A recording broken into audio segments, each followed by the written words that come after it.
Good evening, everyone. My name is Amy Cruz, and I've been asked to come and facilitate the session for this evening.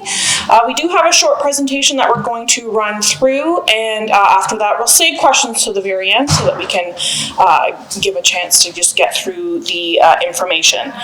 So tonight with us we do have representatives from the Grand River Development Corporation as well as Aypa, so they will be on hand if you have any technical questions that you may have regarding the projects. So just a little bit of background, if you're not aware. Six Nations of the Grand River Development Corporation was launched in May of 2015 with the intention of providing economic self-determination and self-determinism related to aligning with community values for the community. All money that is generated through the Development Corporation is invested back into the community and other economic opportunities for Six Nations and the future of Six Nations. A little bit about Aypa. So Aypa Energy was formed in 2018, and they operate energy storage and hybrid renewable energy projects with the aim of decarbonizing the grid. They presently have 33 facilities across North America and an additional 22 gigawatts of projects in various stages that will be launched within the coming years.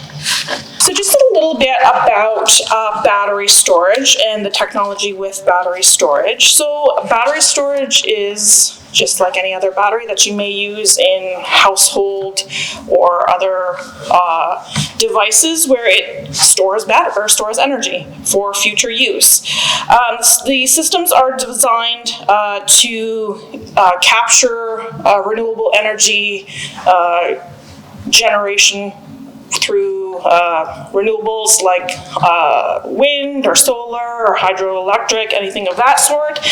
It captures the energy to be able to use it when it's needed in future times when the demand is high and the generation is low. So the battery storage uses software that uses algorithms to be able to control when the energy is captured and when it's then put back into the grid for when it's needed. So these automated control systems analyze when to store energy and when to put it back into the grid. So these battery storages are used to be able to make sure that the grid in Ontario is reliable and that the energy is there when you need it. So just to preface, I am not an expert in this area, so I'm going to very quickly go through this diagram. However, there are technicians in the room that will be able to answer your questions if you have more in-depth questions about how this works. So as we know, you can see this anywhere you go in Ontario, there is the large grid. The large grid consists of things like distribution lines, which we can see outside just along the road. We have transmission lines. If you're from the community, you'll see a large transmission line that actually runs right through the heart of our community.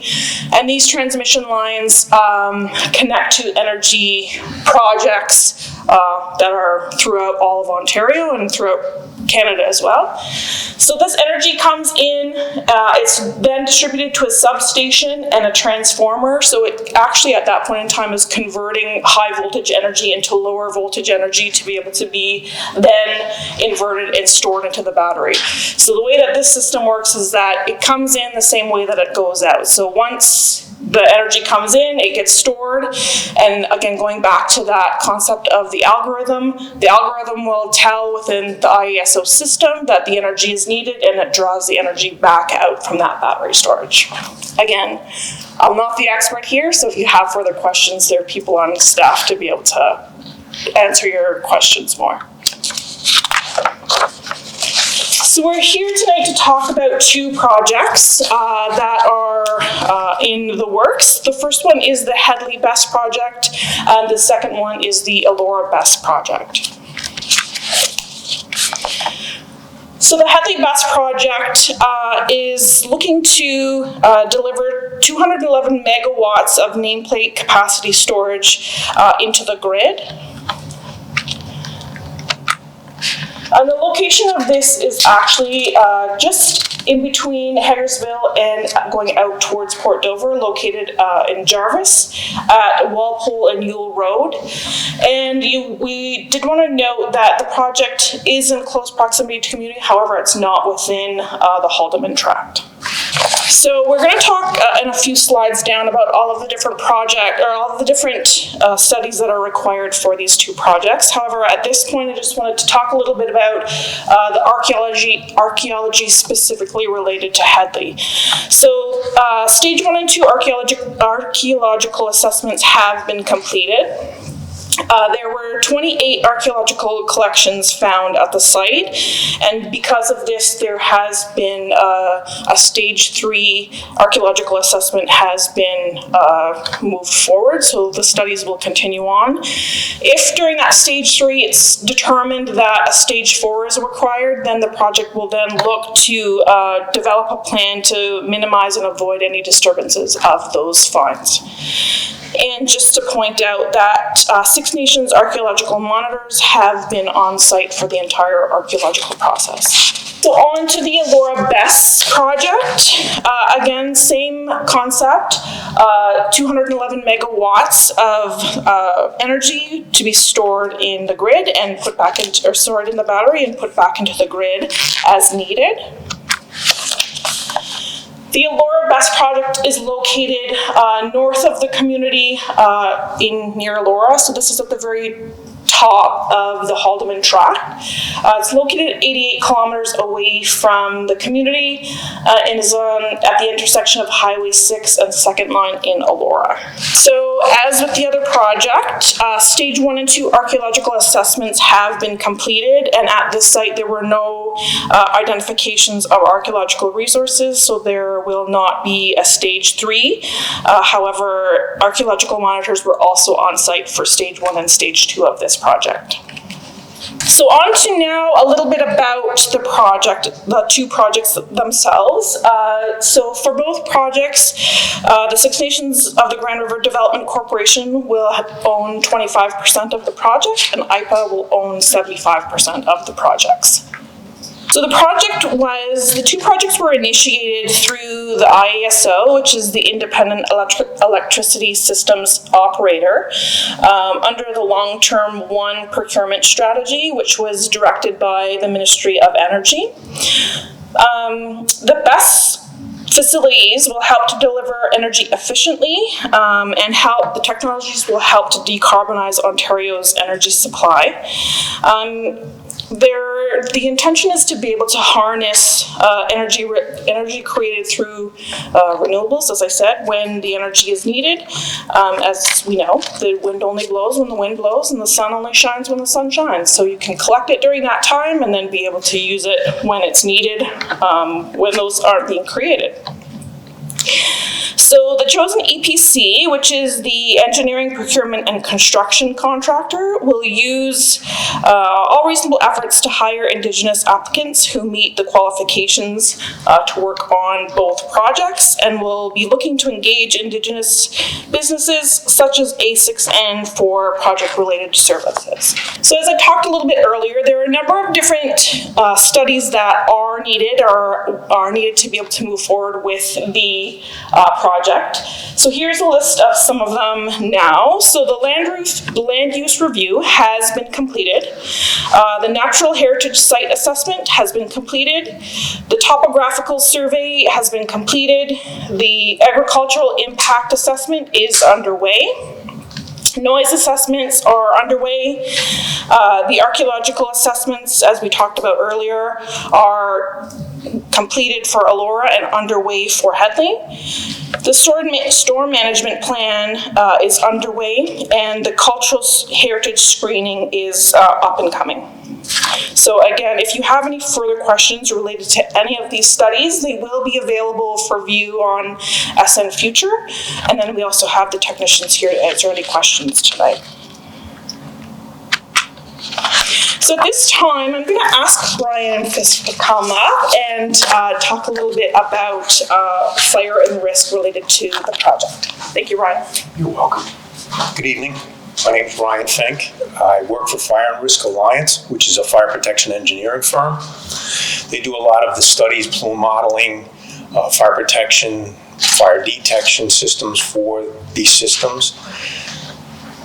A little bit about my background is I went to work with them for maybe 2 years ago. I retired from the New York City Fire Department after 38 years. I was a battalion commander in the Bronx for the last 20. I used to teach new chief officers how to be incident commanders in the fire academy. So when I retired, Fire and Risk Alliance reached out to me, asked if I'd be interested in keeping firefighters safe when responding to these type of systems. So I'm here tonight to also answer questions regarding fire safety of these systems. I might not have all the answers, but if I don't, I'll try to get them for you. And I'm here as a resource for the fire department and for the community. Thank you, Brian. So just to go really quickly over the project timeline, as we talked earlier, in November of 2023, the IESO released the RFP for the long-term reliability services strategy. Over the last few years, there has been an increasing need for energy projects to come online. There's been a lot of development happening through all of Ontario, specifically in going west of us. There's been a huge increase in agricultural or food production, and to be quite honest, with cannabis coming online, there was a lot of greenhouses that were coming online, so there was a big need for more energy in the province. So this was the impetus of the IESO really bringing the strategy online and seeking projects to be able to support the grid. So throughout, we then moved to December 2023, where the Development Corporation secured the shareholder support to submit a bid to respond to the RFP. In December of 2023, the proposal was submitted to the IESO, and in May of 2024, the IESO announced the successful bids to the RFP response. In June of 2024, SNGRDC and Aypa executed the definitive agreements, and now we're presently in the community investment review period. The review period is open until August 9th, and I'll talk a little bit about how you can get information and provide feedback in a few slides here.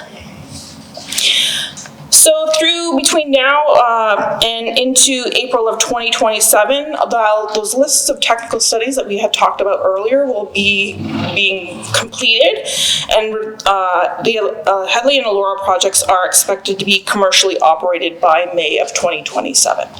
Just a few combined project highlights and community benefits. On average, the projects will yield approximately $2.4 million annually for the Six Nations community. We're looking at a 3.6 to 4.9 million ton of carbon emission reduction. And then the construction phase will look to be creating between 400 and 600 jobs with a focus on local employment. And this is the two top bullets there are related to over the 20-year project, or the 20-year contract. So as was mentioned earlier, through the process of the archaeological studies, archaeological monitors were engaged at that time. There is a commitment to have a $1 million investment to Grand River Post-Secondary Education Office, again over the 20 years. And the project will offer combined savings to Ontario ratepayers, including Six Nations. So at this time, I'm going to ask Matt Jameson to come up and talk a little bit about the Economic Development Trust. All right, thank you, Amy. So I know from the community perspective, we often get questions about, where the money goes, the value that we create through our investments, and how it gets distributed for the benefit of the community. And so when we launched the Six Nations DevCorp, we also launched the Economic Development Trust. And the Economic Development Trust is really the vehicle that flows this value back to the community. And most recently, we've gone through sort of a remodel of the Six Nations Development Corporation with our shareholder. And effectively what happens now is 50% of all of our surplus free cash flow at the end of the year gets allocated back to the community, either through a direct transfer to the council or through the Economic Development Trust Committee of our board.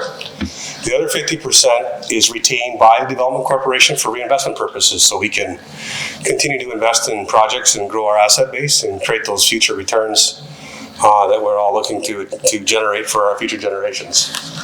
So essentially what happens is, at the end of the year, that 50%, a portion of that, as I said, goes directly to the council, and that amount gets reinvested by the council in community priorities. And those community priorities are tied to our long-term comprehensive community plan. And there's an obligation for our shareholder to report back to the committee on the use of funds. And those use of funds, as I mentioned, have to be tied to that long-term community plan. So they're using those funds to build roads and housing and programs that are captured in that long-term plan. The 10% of the funds that are retained by the Economic Development Trust Committee are actually reinvested back into community programs, mostly grassroots programs through an annual intake process. The committee has a call for applicants. They put in applications. Again, those funding decisions are tied to that long-term community plan.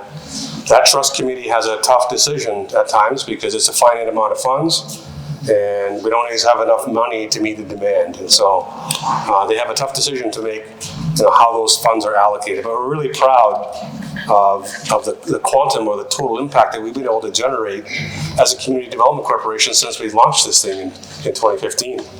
We've actually transferred over $18 million back to the community. A lot of it, as you can see, almost $12 million in infrastructure. That's putting in water lines, roads, helping with bridge construction, housing. You can see emergency services. We've got signs on the walls in the back of our boardroom here. You can see the fire trucks that the trust purchased to help ensure public safety in our community. And so I think the message here is that, as we work through these investment opportunities, we're trying to do the right thing to pursue opportunities that have a net positive impact on the environment, like this project does, but also has an impact into our future generations through the reinvestment in priorities that are important to them.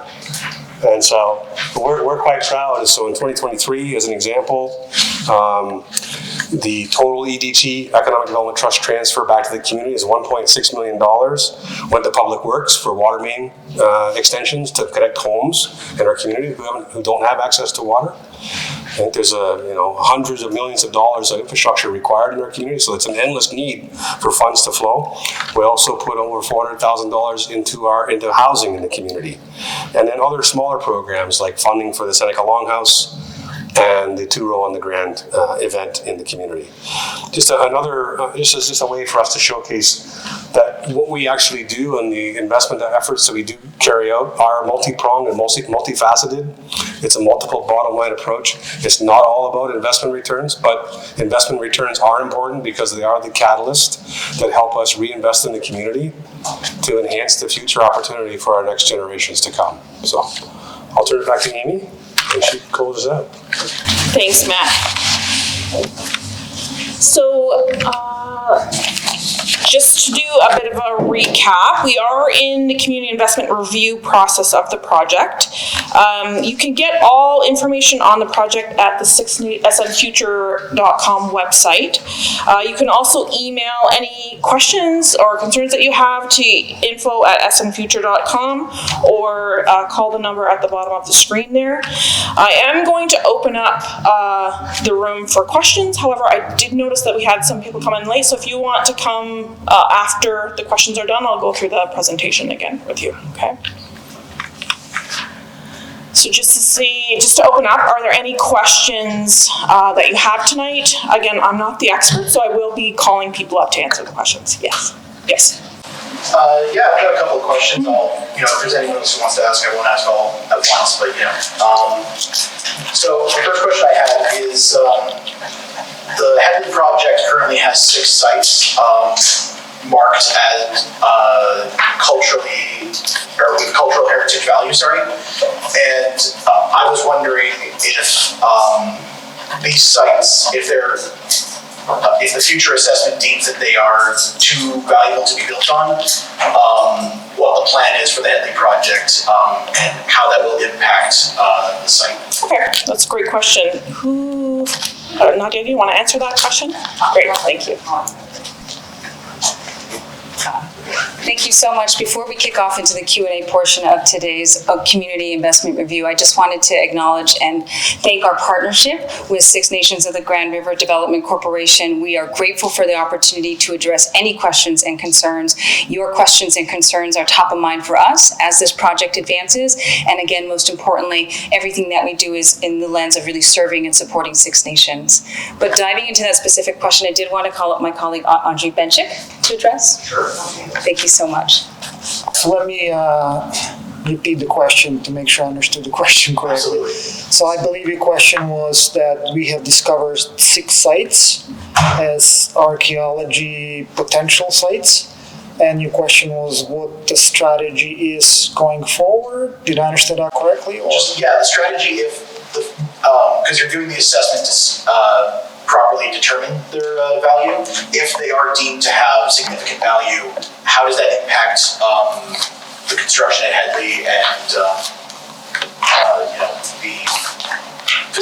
maintaining the facility? Okay. Let me start with answering that archaeology assessment is a process. It's not a problem and a solution, so we are stepping through that process. And every step of that process goes to the Ministry of Multiculturalism for review, and we receive the feedback, and then we proceed to the next stage. So we cannot predict what the future holds. We just finished so-called stage 1 and 2, which resulted in these 6 sites that you mentioned. And currently, as we speak, we're executing stage 3. And we don't know what that stage 3 will discover. If that stage 3 discovers that there are artifacts of significant value, then we proceed to stage 4. And we basically are proceeding through that process until we come to an end to it. While doing that, we are following the rules and requirements of the Ministry of Multiculturalism. There's a regulation, escapes my mind. I don't want to cite it right now. Such as if we run into a significant archaeology potential in the subsoil, then we may have to potentially abandon that particular area and look for other area on that land where we can build a project. And all I can say with that we have a property of 100 acres to work with. Currently, we are doing the archaeology survey on roughly about 30 acres of 100. So it's a process. We will just be stepping through that process until we find appropriate solution. And I'll just quickly add that as the presentation highlighted, Six Nations archaeological monitors will be with us every step of the way. So any decisions and determinations that will be made will be done in close coordination with, again, Six Nations. So. Absolutely, thank you. Does that answer your question? Yes, I believe it does. Okay. Is there another question? While you're there, but the archaeologists, who's doing the survey with that? Yeah, for sure. You are? So we have retained Stantec Consulting. Who? Stantec. Stantec. Mm-hmm. Okay. And the topo as well, being done by Stantec? The topo, the topography? Well, we have a slide on there with a whole bunch of items. Yeah. And topo survey was included in that. Yeah, the topo survey was done by Stantec as well. Stantec? Correct, yeah. And they employ how many from the reserve? I would have to ask them that question. It's a worldwide, global. I know how big they are. Yeah, I don't know. I think it's 0. Matt? Yeah. It's 0. I don't know. I know. Yeah. I know. Okay. Along with the stormwater management plan, is that you? As in who's executing it, or? You got a whole lot of surveying going on here, and you got this already approved. We're in plant stages. Is there any data to back this up? You say go to the website. This is, I hadn't heard about it on the radio. I wouldn't be here tonight. But it was on the radio, so it's gotta be true. And you keep saying, go to this website, but do you have those studies for the stormwater management? So stormwater management is not a study, it's a plan that is being put together. It's being reviewed by Ministry of Environment. Ministry of Environment is the regulatory body. There's something called, it's stormwater management permit, basically, that we have to go through. So they are guiding us in this process, and we are retaining consultants to develop those type of plans. Yeah, that would be the Elora, which is done by Guelph. And Guelph doesn't put out that data. You have to scroll around and find it, if you find it. Okay, that answers that question. Just before. Monopolize your time. No. I just want to just jump in, and so I think that, this is, to Andre's point, this is a process, right? We're going through this process to do this and following compliance with the provincial standards. Unfortunately, as you know, as a community, we don't have our own standards. Otherwise, we would have adapted this process to whatever standards that we had built as a community. Ideally, some point in the future, we could have those standards in place, but for now, we have to comply with the provincial standard, and it is a process. As we go through this work, as we clear the archaeology process, there will be final reports published on the SN Future website like there are for other projects. But right now we're working through that process. And so the stormwater management plan, as you talked about, it is a plan, but it's a planning process.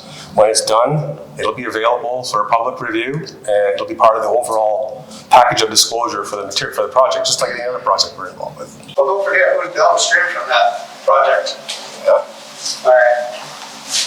Okay, I'll move on from that one, but there's plenty more there, like the land use review. Who's doing that? Who put that for that? So land use review was done by Stantec as well, a different group of Stantec, municipal land group. All right. And the same with the agricultural impact. No, actually, agricultural impact assessment depends on a project. For the one in Elora is done by a company called MHBC, and for Hedley we haven't completed that one yet. Power Frames, MPCA. MHBC. Okay, that's fine. That's fine.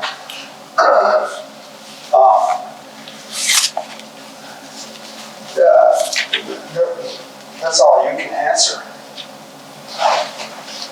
Who's the fire? Who's the fire guy? Yeah, that's good. Oh, yeah. Hello, my friend. Come on, Brent.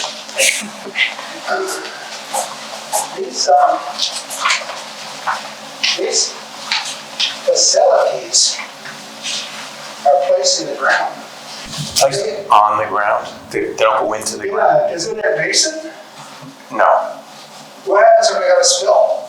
A spill from. It's batteries. So the only thing that contains liquid would be the transformers that have oil, and there's a containment around those. The batteries don't contain an electrolyte, a liquid electrolyte, so there wouldn't be a spill out of the batteries. It's the way they're set up. If you see the cells, they're about the size of an encyclopedia. And it's not like your lead acid batteries where you have a liquid inside of it. That they're not that type of a battery. So there wouldn't be a spill potential with these batteries.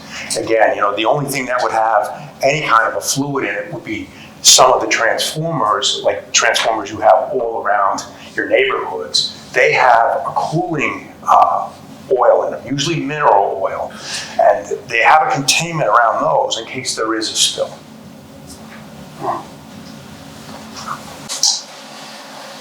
Okay. That's all I have on that. That's all I have on that. Okay. There's probably more.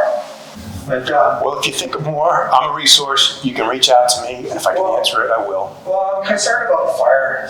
Yeah, everybody is. Everybody is. There's a lot of information out there about battery fires. Most of it comes from e-mobility type devices, scooters, electric bikes, anything that contains those batteries. So I'll just give you a little information from New York City because that's what I'm most familiar with. Last year alone, there were 268 structural fires caused by scooters and e-bikes. The reason being is because when your cell phone, the battery starts to get weak and it doesn't charge anymore, you replace your cell phone, right? Well, people who have these e-bikes and scooters, they don't do that. They go online and they buy the cheapest battery they can, typically from China. It doesn't have a battery management system built into it, so it doesn't stop it from charging, or it doesn't manage that battery to automatically shut it down if the battery gets out of its norms, if it starts to heat up and that type of thing. So that's where most fires from batteries come from, are those devices, and it gives the batteries a very bad name now. Can these systems have fires? Yes, they can. Yes, they can. But there's a lot of safeties built in, and the fires that occur at these, if you watch most of them, any of the coverage on them, typically they're one container. And what we tell the fire department is the best thing to do with these batteries is not to try to extinguish them. Again, you're worried about runoff. We don't want to put water onto a burning battery. Now, the studies that have been done don't show any significant runoff even if you do that. The problem being is because this is a chemical reaction going on in the batteries. So by putting water on them, and we've done it, we've tested them, we've put one of these batteries into thermal runaway and we throw it in a 5-gallon pail of water. It doesn't do anything. It continues to burn. It doesn't stop the thermal runaway. The quickest, most effective way to end a fire in these is just let them burn out. The state of charge in the battery, and if you own an electric vehicle, that's something to keep in mind. The more state of charge, so if you're at 100% state of charge, it's like your fuel tank being completely full. A battery with 20 or 30% is far less likely, one, to go into thermal runaway, and it's probably going to be a shorter duration event. So if you, from the firefighter's perspective, if they understand, and that's why they bring me in, to sit and talk to the firefighters about batteries in general, to give them an overview, to get them to understand the best tactics to use if they get an event at one of these systems, and then to make informed decisions. These are like hazmat operations. They're not like somebody's house is burning. We're going to run and we're going to stretch a hose line to try to put it out. These events are slow, methodical. The best option most times is to just let it burn out and protect any other equipment on scene. This area is remote, and I know approximately where Elora is and where this is going to be located. By the time that whole facility will be down on the ground by the time somebody knows anything about it. Well, the way these systems are set up, they space the containers, and the containers are pretty good at containing the fire to the individual container. The only time there's an issue is if you have a heavy wind, and if you've seen fires where the wind is pushing the flame sideways. So if you had a heavy wind and fire's coming out of a container, the concern would be it pushing it into another piece of equipment. And when the firefighters get there, that would be a calculation they would have to take. They have thermal imaging guns. They can direct them on the adjoining equipment to see if it's heating up. If it is, they may just put a little fog stream on the adjoining equipment so it doesn't spread to that. But spatial separation is your best defense against fire spreading through one of these systems. Well, we have heavy rains. We've had in a short period of time. Well, I know you guys got some serious flooding here, right? Yeah, 50 millimeters, 2 hours. So, okay, I think that's all I have for you. Okay. I do have more questions. Yeah. Okay. Now, I'm trying to wrap my head around, there's 24 million. Don't throw me under the bus yet. 24 million, is that over 20 years? Yeah. Okay, if we take that, No, keep going. 24 million over 20 years, it's 1.2 per year, and we're 25% of that. That's $300,000. You brought it up into all of those vehicles that you want to support.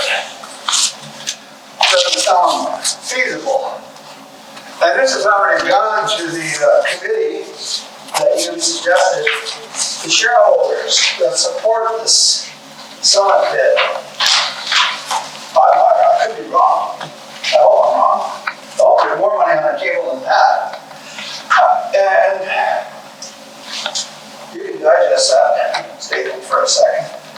And the last portion, whether it's on the track or whether it's in Ontario, it's still treaty territory under the land plan. Jarvis is considered treaty territory under the land plan. It's 400 miles wide. It's 800 miles long. Elora is in the Hollywood track. My last question being, who retains ownership to that property? How does that still remain part of the equation? Are we selling it? No, we're not. Yes, we are. You're saying no. No. You're saying, I don't know. No, I'm not saying I don't know. I'm saying that I'm waiting for you to finish your question and I'll answer it. Well, I'm pretty much done. I'd like to know how he becomes 75% owner. And we're 25, so we must retain ownership to the land. So the project company, right, is composed of an ownership structure of 75% Aypa, 25% Six Nations DevCorp. That project company enters into a lease to lease that land for the duration of the project from the landowner. At the end of that lease, we may have options to extend the lease to continue on with it. Lease that land to that project partner? Is that what you're saying? No, the project company that we're partnered with. The project company is, let's talk about Elora. Who's the project company? Elora Battery Energy Storage Limited Partnership. Are they here? Yeah. So, I don't know, right there. That's us. That's us together. So Six Nations DevCorp and Aypa came together. We formed, in this case, Elora Battery Storage Limited Partnership. Okay, so that's the company that we created together for the purpose of building this project. That company entered into a lease with the owner of those lands in Elora, Farmer Joe Blow. Okay, Farmer Joe Blow leases the land, and we have the right to develop this project, provided we follow the permitting process on that land for 20 years. At the end of 20 years, we have an option to extend that lease if it's beneficial to the parties. If not, we decommission the asset, and Farmer Joe Blow continues to own the land and may revert back to farming it or whatever he's doing before. So everything on there gets taken off, and the topsoil gets put back, and then it's back to Decommissioned, yes. Okay.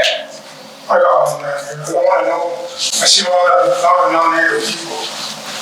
And you know what we should have done is introduce each other to who you are, because I see a lot of white faces here that must have an interest in this project, which we're all sitting here. Where's our Boston people? Almost not taking over. One more thing, Matt. We got, our population is 27,000. We haven't scratched the surface, I don't think, on getting all this info.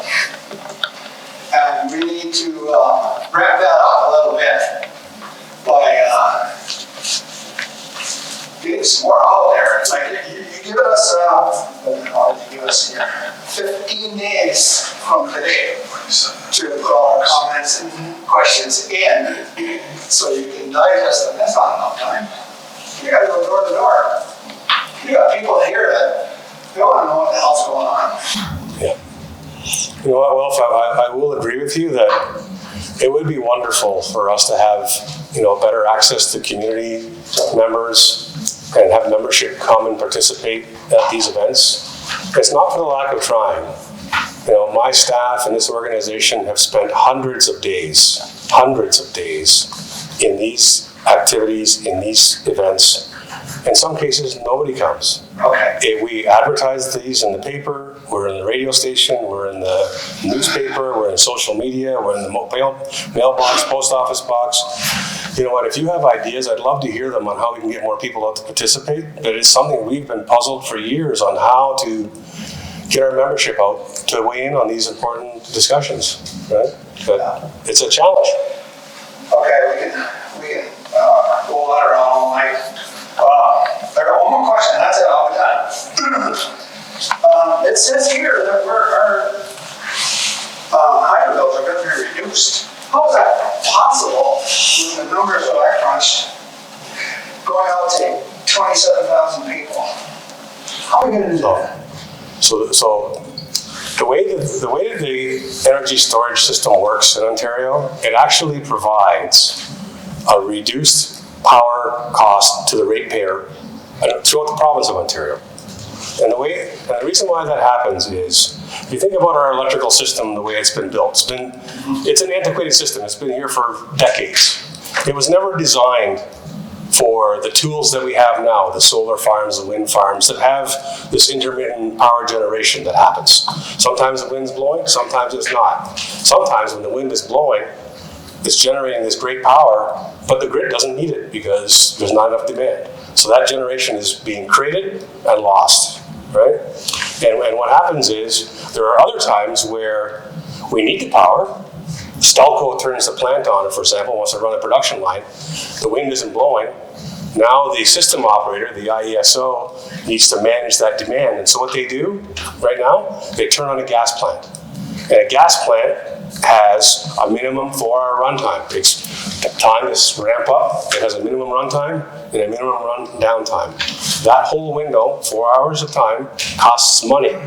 And they, right now, being the IESO, the system, the planning operators, may have to run the electrical system for 4 hours to plug a 30-minute window. And that costs ratepayers money by having to run it for a 4-hour window. So that's how ratepayer savings will be realized, by having these solutions that can provide instantaneous solutions, instantaneous power in a 4-hour duration to help offset the need to run those gas plants. And secondarily, the other benefit to this approach is that by negating or eliminating the need to run those gas plants, you also eliminate that gas plant's production of greenhouse gases. You can imagine a 4-hour runtime of burning natural gas generates greenhouse gases. This solution replaces that. It helps take the peaks off of the energy load requirements in the province. And it does provide ratepayer savings, and it does provide greenhouse gas reduction. And that's why it makes sense for us to be involved in this. It's part of the energy transition, and it's a necessary tool that we need to move into the future. Well, back to this question, how are we going to benefit from that? Well, I mean, we do get an economic return. As I talked about earlier, 50% of all of the surplus revenues that we generate get reinvested in the community, either through the trust transfers for infrastructure through the council, or the grassroots programs through the trust committee.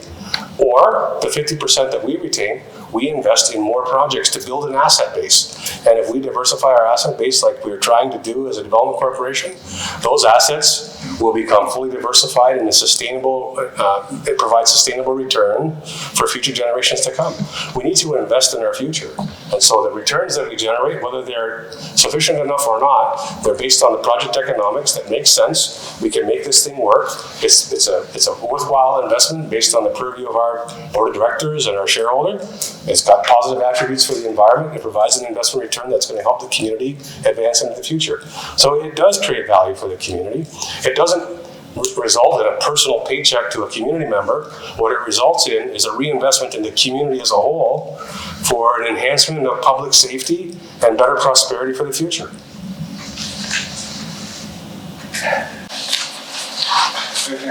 I got a question. My name is Bill. I fought wind and solar for about 3 years in court. And I heard all every excuses in the book, and I'm sitting here today and I'm hearing those excuses again. When they talk about solar and wind, there's enough, don't get me wrong, I know there's enough energy in Ontario or Canada. And when they started these wind and solar, everything was sold to the United States because we didn't need it. Now all of a sudden we're sitting here listening about we need it. Trust me, we're not sure of that. And it's going to be like anything else. Everybody's going to make money off it, sell it to the States. And you look at Trudeau's land, bringing all these immigrants into this country. Something needs to sustain that housing, land development, our land being developed without asking us. So, you know, when everybody I look in here, I don't know any of this. I don't know where you come from, what your nationality is. But I have a great concern because I have grandkids. One day I have great-grandkids. So, at the end of the day, when I look at this, the contamination, lithium, very expensive to dig. And you don't want to put it back in the ground. Very, very hazardous. One of the most hazardous projects going in the world is lithium. So, I'd like to know, like I see all these guys in there, everybody has an interest in this. What about our people? We're 25% off shareholders in the world. I do. This year, 25. You know, we should be at least 50-50. And you know what, when you look at these projects and you guys are all sitting in this room, and I know damn well you got deep pockets, but I look at water for our people. I look at adequate housing for our people. Putting roads and fixing bridges does not solve our problem of good, clean, potable drinking water. How is it going to benefit our housing for our people? Because you know what, when you look at it all around us, our land is being depleted for things like this, where we should be gaining more land. You guys should be all talking about giving us land back, buying us land somewhere, even if we got to checkerboard it. But we should be getting that. But we need to be thinking about water and housing right now. When you look at the healthcare in Canada, it sucks. Going sitting there waiting 10 hours. All these things you guys should be thinking about instead of worrying about some battery facility. Because at the end of the day, how are you going to eat that? Okay. You know, and me, the way I think about the people. You know, what we need to sustain everybody, how are we going to do it? And like I said, if I'm a person that has an interest in this, or an investment, at the end of the day, I want my investment. Where do I get it? Because I have everything I need. I have adequate water supply. You know what it costs me a month for water? I have wells on my property. It costs me $240 a month. 1,000 gallons a week I go through. So you see where my issue is. And everybody's sitting here talking about $1 billion project or billions. You know, but what about potable water? Clean health. Yeah, people's got to have that, man. You know, and then I think if you did that, you'd have more people out patting you on the back. You know, because you know where I come from. You know, I hear you, Bill. We've got so much need in this community, right? And, you know, we've had these conversations before. We're not going to fix all of our need on one deal. We need to have a sustained campaign of investment in our community's future. And we need to do it through innovative ways and partnerships. And you know, Aypa is a company that's progressive. It's in a market where there is demand. I don't know, I can't know if I can convince you or not, but I can tell you that there is demand for energy in this province. And over the next decade, it's gone up and it's going up significantly. And so what we're doing is we are partnering with companies who share our values to invest in projects that create a sustainable future, not for me today, but for my kids and my grandkids and great-grandkids down the road. That's my obligation. Yeah, I get you. Yeah. Early residual coming into our community. Now, say that whoever owns this company that's sitting in this room, you're already getting 30%. We're getting trinkets for what we're allowing to happen within our treaty areas. That's where I have an issue. Yeah. If we're going to go partners, I believe it's 50-50, about 49-51. That's the way we should be looking at these things. And looking at providing a residual that when we're all getting gone in this room, there's that residual will still be coming to our people. Yep. Right? That's the way we got to be thinking. And we're not. Well, I can tell you this, the way we are thinking aspirationally, and what the journey that we're on is to be 100% owners of these things into the future. But, to be 100% owner of a billion or multi-billion-dollar project takes capital, takes money and resources. We don't have the balance sheet right now to take on that big bite of ownership interest. We got to finance it, and right now interest rates are not attractive. And when you look at the economics of these things, you know what? 25% is a significant and material investment in this project, and we have to have a balanced approach to how we manage our asset base. But again, we are focused. We're playing the long game here. This is a transaction. This is a 20-year project that's going to generate cash flow for 20 years, maybe longer, but it's not part of that doesn't encapsulate our long game. We're here to create. How do you dispose of that project? Well, at the end of 20 years, one of two things could happen. We could enter into a contract extension and continue to run the asset for another 20 years or beyond, or we could decommission it. Maybe at that time, there's a whole new evolution of energy generation technology out there because it is evolving seemingly every few months of this technology. There's a big discussion about hydrogen and how that could be a part of the future. We don't know that. All we know is that this value proposition is in front of us. We looked at it in terms of its value add to society in general, its environmental contribution, its assistance to ratepayer savings and reduction. And you know what? Frankly, it enables future renewable generation assets to be built because we need more. If we're going to get serious about a net zero future, which is important, I think, for our future generations, I think you'd agree, Bill, that we want to have a clean future for your great grandkids. We need to embrace the necessity to pursue more renewable energy assets, which is more wind farms and more solar farms. It's either that or let's build some nuclear in our backyard or more gas plants, which nobody wants. But at the end of the day, and in 25 years from now, when your kids great grandkids want to turn the lights and air conditioning on, they're going to be pissed off at us if we didn't plan ahead to make sure that the systems aren't there to support their growth and their demand as people. That's how we're looking at this. We're playing the long game here, right? Why is 20 years? What's the impetus of 20 years? So it's a 20-year contract that's entered into with the IESO. They offer a 20-year power purchase agreement. It's a finite period of time. Again, the province and the IESO, they can't predict the future either. What they're doing is they're modeling as best they can.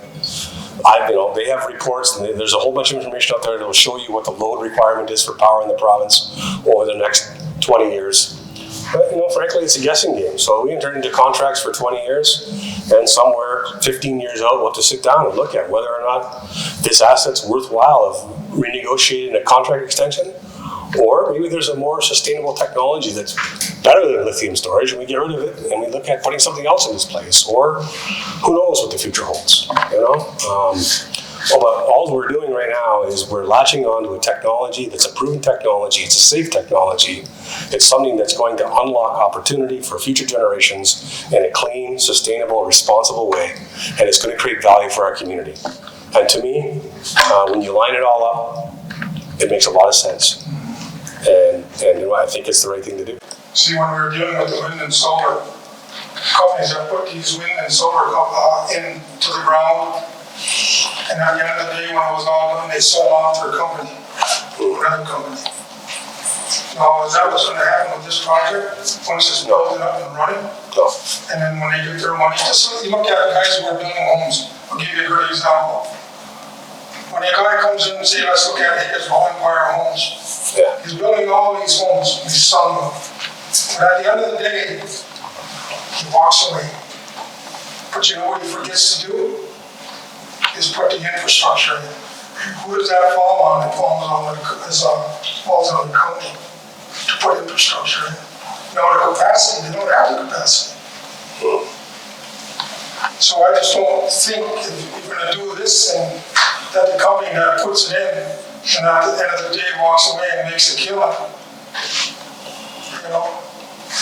That would be my concern too as well. Well, I can't speak for Aypa as a company, but what I can say is for us, we're not as I said, we're playing a long game here. We're not investing in this asset to flip it. And, we look to our partners to be in this for the duration of our partnership. And, if there's a pivot or a change of opinion from our partnership on whether they want to exit, then we have to talk to them about acquiring their interest, as opposed to them just up and walking away. But we're playing the long game here, Bill. It's not.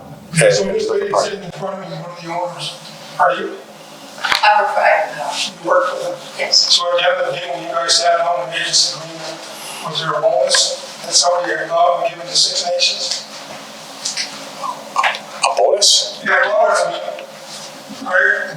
What, like a, you mean like a, Well, you know, usually when you go into a partners fee. a finder's fee? No.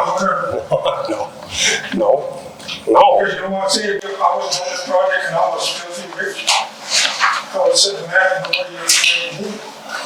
Maybe you can't eat that. You can't live on that. You know? So that's what I'm asking, I guess I'm looking at. No, from an ethical perspective, I almost take offense to you saying that, because I don't do this for personal gain. We don't, and we're not. She sat down and whoever made this deal with you, okay? There must have been some kind of agreement on the price of that project and what does that 25% look like? Yeah. Okay? Now, in either of that, I believe that there should have been some kind of fee come out, a goodwill gesture given back to the community of some kind of a donation. You know what I mean? Yeah, well, I mean, I understand what you're saying now. So, I mean, the project does make an annual commitment to post-secondary funding for GREPSIO every year for the duration of the project. Yeah, but that does not get to the roots of the problem. You know what the problems are in this community. Yeah, and we need to make investments in order to fund that future, Bill. Yeah, but at the end of the day, when this investment come down the road 20 years from now, I'll be dead and gone. But it's not about you and I. It's about the next generation. Yeah, but what happens in this world? You look at the way the world's going, it's going bad. You know? Yeah, well, depending on where things are going. You and I have had many of these conversations over many community I meetings. just want to know who all the players are. Yeah. You know, because if I get a call, I gotta go and do something I shouldn't do. Yeah. You know? Like, I'll be honest, I'll tell you guys what I do. I do shut down projects that our people don't like. That when we find out something's not right, so they call us. Our job is to go in and deal with these issues. That's why we're sitting here tonight. Just so you know who I am. And Matt knows.